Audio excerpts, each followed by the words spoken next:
We have music. I like it. Yeah. Welcome to the Fishing Guide Podcast. I'm your host, Brad Wiegmann. I tell you what, we got two Ozarkians That's right. here on the show. I'm pretty excited because I always try and get some local flavor. And even though you guys kind of do a four-state region type thing, you know, where you guys go. So we'll start Kyle Veit. Kyle Veit. Veit. Like Yep, feet. that's Pronounced right. just like feet. And Adam Treece. Correct. Yep. Yep. So they're here because you do a little bit more fishing, so than hunting, but you do some hunting, and you do more fly fishing. So we're gonna get into that. So first of all, tell us you have a podcast show. That's correct. And so tell us about the podcast show, Kyle. Yeah, absolutely. So we run the Ozark Podcast, and the Ozark Podcast is made for outdoorsmen in the Ozarks. Simply put. The Ozarks, would be anything from southern Missouri, northern Arkansas, over into like extreme southeastern Kansas and parts of Oklahoma. And so our focus is just interviewing outdoorsmen from the Ozarks. It can be biologists, entrepreneurs, fishing guides. We do some hunting stuff as we get into the fall and kind of get further into that. We'll start talking more hunting. But spring and summer, we're heavily focused on fishing. And just interview different guests with interesting stories, interesting careers, things like that. There you go. So what do you do? What do you do in this crazy mixture of fishing and hunting? I call myself a seasonal outdoorsman. Whatever season it is, I'm doing it. Right. I'm not a big fly fisherman. I have a fly rod. But, spring and summer, the two Kyles really tackle the fly fishing and trout aspect of it. When it comes to fishing, I'm more of a crappie, catfish, bass sometimes, but I like to eat my fish. So I'm more of a traditional tackle guy. And then come fall, here in about a month, I'm all hunting. Right. All hunting. Mainly bow hunting, get into duck hunting and goose hunting later in the winter. But yeah, just whatever sounds fun to me that month. That's what I do. We both host. I'm the main host. So I'll be on pretty much every episode, but Adam comes on for some episodes. Kyle, the other host, he comes on for some. We've got another buddy, Josh, he comes on, and we just kind of share and we talk with different people that we're connected with. We both grew up in the Ozarks, have a love and a passion for this area. I think this is one of the most amazing places to live if you're an outdoorsman, because you do have opportunities to hunt and fish, world-class opportunities. If you're talking trout fishing, you've got the White River system. If you're talking lake fishing, you've got Beaver Lake and Bull Shoals Lake. And there's all these little pockets of water kind of spread out within those and in between those where you can go blue lining in little creeks that you just find on a map, and there's a good chance you're going to find some smallmouth in those creeks. And then talk about hunting. I mean, in the South, we've got elk, we've got bear, we've got deer. You can go coon hunting, squirrel hunting. There's some quail, there's ducks. I mean, you talk about an outdoor paradise. The Ozarks, to me, checks every box. So that's kind of why we started the show, was there's a lot to celebrate here, and we want to help preserve it, talk about it, kind of educate people so people get outside. Yeah, and there's a lot of stories that are left untold in the Ozarks, too. It's pretty cool, the kind of guests that we get to find that we would have never, got to hear their stories or got to share that with the audience that we're getting to talk to now, which is really cool. And who's your favorite guest? That you had? Oh gosh, Brad Wiegmann. Yeah, we'll see. Stay tuned. Probably was one that I didn't actually get to be a part of. His name's Brad Harris. He invented the buck grunt call. So the deer grunt. Are you familiar with deer hunting much? The little grunt tubes that sounds like a big burp. He invented that, and he's here in Neosho, Missouri. And that was just crazy to me. Insane. Right? Yeah. That was a great episode, too. Incredible. Like, the buck grunt is something that is used all over the world for deer hunting. Right. But it started in the Ozarks. Yep. And how about you? Who is your favorite guest? Man, was it a fly fisherman? It's a great question. Fly guide? Probably so. For me, Dwayne Hayda. Yep. That was one of my favorites. Dwayne Hayda is an absolute legend in the fly fishing world. Right. He was a longtime guide on the Little Red, but has fished all over Arkansas and all over the country. He actually started in the Ozarks, kind of built up his career, ended up being the youth fly fishing coach for Team USA when they went over to Wales and they got second place. And he's just a regular guy from the Ozarks, kind of born and raised in the backcountry, and just a really cool story. He's also an artist, so he paints like the landscape and natural scenes of hunting and fishing when he's out, and just the tie-in that he has with his passion for art and fishing and how he kind of connects those. Really, really cool story and an incredible guide. He was actually there the day that the world record brown trout was caught on the Little Red. Rip Collins. Right, yep. Back in like 1980-something, 1990-something. I'm talking to Dwayne, and Dwayne's like, yeah, I was there that day. Wow. I helped him pull that fish out of the water. It was like preserved there, and they had him on a rope to keep him there before they could weigh him. And Dwayne was like, yeah, I was there. Wow. So just cool stories like that. Well, tell us about your fishing experience, because we are the Fishing Guide podcast. Yeah. Tell us a little bit about what kind of fishing. You said you do some crappie fishing and some panfish and things like that. Yeah. So you have a big boat? Are you running a small boat? What you doing? I don't have a boat personally. I guess you could say inherited my grandfather's boat. We grew up on the Grand Lake in Oklahoma, so right. Dirty water, a lot different than beaver, but pretty similar fish. I really enjoy crappie fishing. Right. My uncle is a big-time guide for spoonbill mainly on Grand Lake. So what's his name? Drop it. Brian Baker, Spoonbill Records. I don't know if you've heard of him. There you go. Shout out Uncle Brian. Yeah, shout out Uncle Brian. Yeah. He's a huge guide, and he just recently got into Spoonbill. Yeah, well, Spoonbill, but Garmin, Live Scope, all that new technology. And I haven't gone with him yet since he put that on his boat, but I'm looking forward to it because he's able to just spot the crappie or spoonbill or whatever he's fishing and catch it and watch it, which is really cool. But, that I pretty much fish for anything, whatever's biting. Right. Yeah. How about you? You're more of a fly fisherman, so tell us, what's your favorite place to fish? Taneycomo? It'd be mine. I think if I had to pick one, I'd take Taneycomo because there's lots of fish there. Yeah. And they're not as smart. Yeah. And so I try and always try and fish for the ones that are not as smart. So that makes it easier to catch them. So fish to your advantage. I get it. Yeah. Yeah. For me, I started fishing.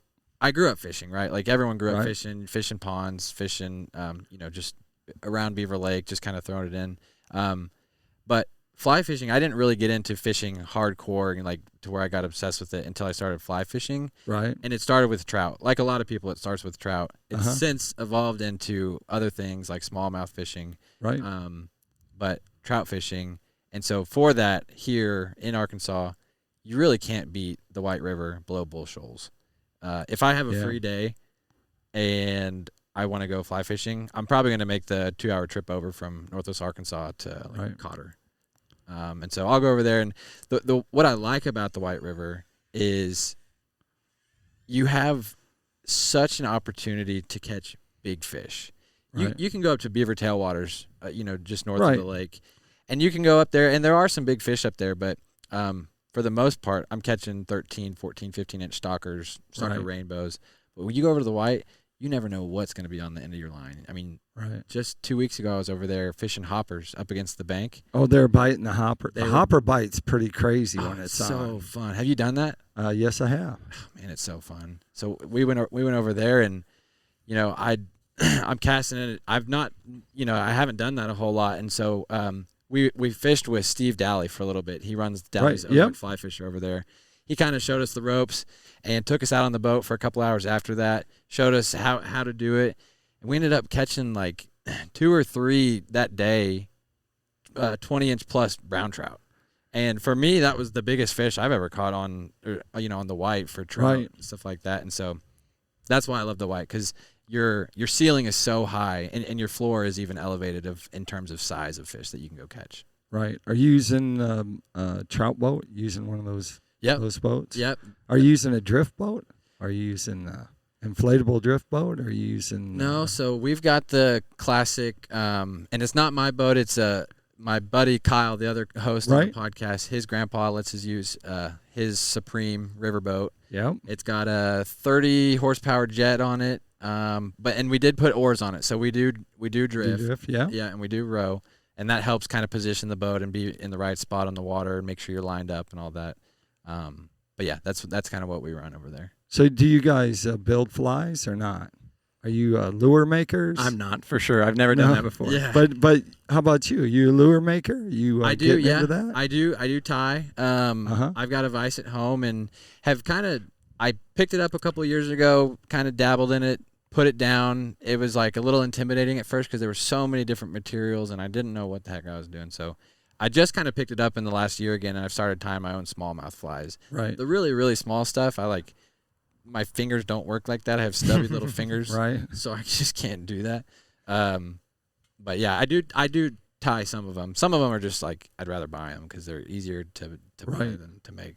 Smallmouth flies. Now, we went out once with, me and my son-in-law went out with a guy that was fishing with fly, like a fly rod for a while. Mm-hmm. And then he switched over because they were biting better on the more traditional spinning rod stuff. Yep. So, but it was fun to see like his lures were like, well, I know that would catch a fish, but presentation in a stream that's got current and a fly rod is a skill that just like a skill, even if you had a bait caster. But right. We do a lot of the floating streams, the Kings Rivers around here. Yep. And War Eagle's also a good one that you can get on. Right. And their Buffalo's not far from here. The elk, you can go up to Bella Vista. You've got the Big Sugar. Yep. And then Indian Creek up in Missouri. You mentioned the elk, the Illinois over in Oklahoma. Yeah, the Illinois. That's a good one. A good smallmouth fishing. Crooked Creek, if you go over east a little while. Crooked Creek's real good. Really, really good. Some really big. They've managed that river really well. They've increased the limits, the regulations of what you can and can't keep. And a lot of people don't know. They're blue ribbon streams is what they call it. Exactly. And which is why it's so important to preserve them. A lot of people don't know that when you catch a 18-inch smallmouth, which is a trophy smallmouth, when you catch something like that, it's usually about 12 to 15 years old. Right. There's really, really slow growth. And in this area, at least, you get up into like Michigan and stuff, they get huge. They get big, but they grow slow up there too. Okay. They just have gobies. They just have a better food source. Okay. Mm-hmm. So it'd be like if they had hoppers going in the creeks all the time. That's what gobies are like. Gotcha. And so there's a big source of protein up there. Okay. And they basically, like the smallmouth up north, they only get to eat and reproduce for like 4 months out of the year, I always say, and they go full bore on it. Yeah, that they do. People are like pretty amazing. I've been up there. I've fished all the big lakes. I've fished Champlain. I've fished Mille Lacs. I've fished Mississippi up there. I fish all those, but when you come down here, the experience of the Ozarks is the clear streams. Is usually that's what people talk about, is the clear streams and how there's fishing. You can go any kind of fishing, from crappie to catfish to stripers. So walleye are actually they're getting better and better on beaver. Every year they're getting better and better. So will it be as good as Bull Shoals? Probably not, because Bull Shoals isn't as close to a populated area. Right. So there's more people taking them out here than what there is at Bull Shoals. And Bull Shoals is 4 times the size of beaver. So you put that in perspective. Is it that much bigger? Yes, I believe so. Oh, wow. I think it goes that Table Rock is twice as big as beaver, and then Bull Shoals is twice as big as Table Rock, I believe. I didn't know that. So it's massive. That is a big lake, yeah. Yeah. Beaver's pretty stout lake itself. 45,000 square acres is what that runs out. Wow. So but I mean that's a big reservoir. So not surprising that you guys are trying to target that area and talk to people about smallmouth fishing. Right. Have you found? I mean, I had a couple guides. I've had guides on that fish the streams. Yeah. Around here, or they just guide for trout in where there's streams and for smallmouth, and then they also do trout too. Have you talked to any of those? Yeah, guys? Absolutely. So we had a couple weeks ago, we had Tad 4 on the Ozark Podcast. He's a guide over in North Arkansas area. He primarily fishes Crooked Creek. Right. Excellent smallmouth fishing guide. I mean, if you want someone who knows his stuff, he's incredible. And we actually got to go fish Crooked Creek with him too that day after we recorded the podcast, which is a huge perk of doing the podcast is you actually get to go do some of this fun stuff. Yeah. And he's an excellent. He also does some trout stuff as well. But I mean, he opened the book for us and was like, "You want to go out this time of year when the water's doing this? This is what you're looking for. When you're fishing those small creeks, it's a lot like hunting. You're kind of targeting. You're sight fishing.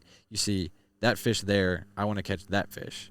And now I got to figure out how to do it without spooking it, casting, several feet ahead of it, stripping a crawdad back in front of it, or a minnow, depending on the time of year, what the water's doing. So very knowledgeable guy, really cool. Really cool. The thing about streams and the small rivers, and for right now anyway, the trout fishing is they're not using live scope. They're not using active targeting. They're not using basically live sonar. So it's still the reading the water, reading the seams, knowing where the eddies are and how they position themselves, and so where the push is in front of the shoals. There's all those things you read in the water before you even make your cast in that presentation. 100%. It's pretty cool. It's actually Adam kind of was one of the people who got me into smallmouth fishing like I'm into it.